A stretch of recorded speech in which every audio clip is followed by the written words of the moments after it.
Bonjour, est-ce que vous pensez qu'il y a une faille dans l'œuvre que Jésus-Christ a accomplie sur la croix? Bien sûr que non, il n'y a point de faille, il n'y a point d'erreur, il n'y a point un moment, quelque chose où il n'a pas accompli parfaitement l'œuvre de Dieu. En effet, ce que Christ a accompli sur la croix est parfaite. Il y a peut y avoir des personnes dans ce monde qui ont envie d'utiliser des failles de la loi, comme la loi française, pour passer outre un jugement et ne pas être condamné dans un jugement. Parce qu'ils font appel à des avocats qui connaissent parfaitement la loi et qui profitent de certaines failles de la loi pour contourner donc un jugement, pour éviter que son client ne soit condamné. Mais dans l'œuvre de Jésus-Christ, il n'y a point de faille. Le diable ne peut pas trouver une faille dans l'œuvre accomplie par Jésus-Christ qui lui permet de condamner une personne, d'emmener une personne sous un jugement ou sous une condamnation. Parce qu'en vrai, ce qui concerne l'œuvre que le Fils de Dieu accomplit, celle-ci est sans faille, il n'y a point d'erreur, il n'y a point un moment où Dieu n'a pas obéi aux directives de son Père, il a obéi parfaitement aux directives de son Père. En effet, il n'y a pas de péché que l'œuvre de la croix ne puisse pardonner. Car la justice qui nous est donnée par la foi, cette foi que nous avons placée en Jésus-Christ, est parfaite. Et cela vient du fait que tout a été accompli. C'est pour cela que nous devons considérer l'œuvre de Jésus-Christ. Et nous devons avoir une crainte dans notre cœur. Nous devons respecter notre maître, celui que nous avons pris comme maître, celui qui est notre Seigneur. Donc, soyons remplis d'assurance pour nous approcher du trône de la grâce de Dieu, qui est devenu notre Père. Et n'ayons pas de crainte, n'ayons pas de doute à ce sujet, parce que le Saint-Esprit a été répandu dans notre cœur. Donc si le Saint-Esprit a été répandu dans notre cœur, cela signifie que nous sommes enfants de Dieu et que nous n'avons pas à l'héritage, à notre héritage, en tant que fils de Dieu, enfants de Dieu, frères de Jésus-Christ.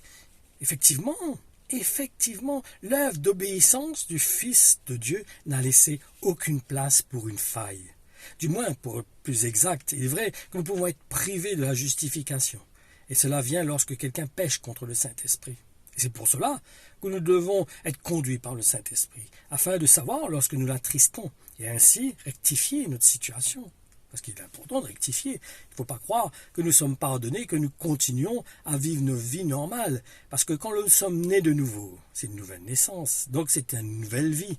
Je ne peux plus vivre la même vie. Si Dieu m'a permis de participer à une nouvelle naissance, de naître de nouveau, c'est pour plus être le même. Si je nais de nouveau et je reste le même, c'est que je ne suis pas né de nouveau.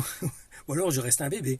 Ou alors dans le cas où je reste un bébé, je ne veux pas grandir et je ne veux pas progresser. Mais là, je prends des risques. Je prends de grands risques. Je risque à la fin de perdre la foi. Donc c'est nécessaire pour nous, en tant qu'enfants de Dieu, de considérer la voie du Saint-Esprit. L'apôtre Paul nous dit dans Romains 8,14 que pour être enfant de Dieu, il faut avoir l'Esprit de Dieu. C'est ceux qui sont conduits par l'Esprit de Dieu qui sont enfants de Dieu. Donc il est nécessaire pour nous de considérer le témoignage du Saint-Esprit dans notre cœur et de prendre ça vraiment au sérieux, de considérer ce qu'il dépose en nous, ce témoignage qu'il dépose dans notre cœur. Il est le trait d'union entre nous et Dieu. Il est le témoin qui parle de Jésus-Christ, notre Seigneur. C'est lui qui nous rend témoignage de qui est Jésus-Christ. L'apôtre Paul disait « Je vous ai dépeint Jésus-Christ ». Donc nous avons besoin que Jésus-Christ soit dépeint à notre cœur. Nous avons besoin de connaître Jésus-Christ afin de lui ressembler. Nous avons besoin de prendre Jésus-Christ un peu comme un moule et nous prendre la forme du moule. Nous avons besoin de ressembler, prendre l'image de Jésus-Christ, être à son image, avoir son manteau. Donc cela signifie d'être comme lui, d'avoir son même caractère, nous identifier totalement à lui, être un avec lui. Moi, personnellement, le jour où Christ a manifesté son amour à mon cœur, j'ai vu son royaume. Il m'a permis d'apercevoir son royaume. Je n'ai pas vu, j'ai aperçu son royaume. Et cela, je me voyais comme si c'était plus la même personne, j'étais plus la même personne. Seigneur, comme s'il me disait, pour arriver là-haut, il ne faut plus que tu sois la même personne. Tu as besoin de changer. Et c'est vrai, que, comme je disais tout à l'heure, si nous sommes nés de nouveau, c'est pas pour rester comme nous étions avant. Autrement, on ne va pas s'asseoir de naître de nouveau si c'est pour rester la même personne. Non, nous avons besoin de changer. Nous avons besoin de ressembler à Jésus-Christ et le Saint-Esprit est là pour nous aider. Maintenant, allons lire Matthieu 12, 32. Si quelqu'un contredit le Fils de l'homme, il recevra le pardon. Mais si quelqu'un contredit la conviction intérieure que lui donne l'Esprit Saint, cela ne lui sera pas pardonné, ni dans la vie présente, ni dans le monde à venir. Donc considérons le Saint-Esprit, considérons ce témoignage. Mais n'ayons aucune crainte en ce qui concerne la justice. Lorsque nous demandons pardon au Seigneur, pour avoir cette assurance que que Dieu nous pardonne, parce que l'œuvre de Jésus-Christ est parfaite.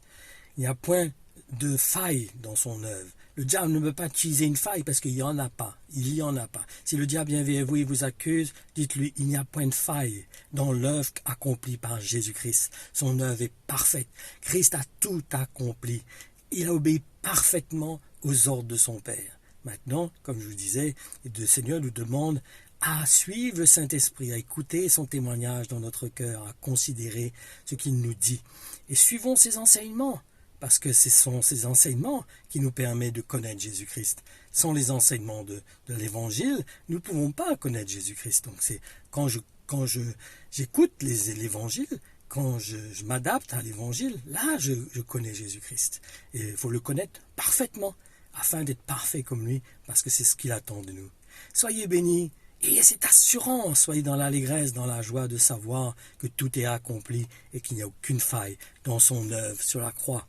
Le Seigneur vous bénisse.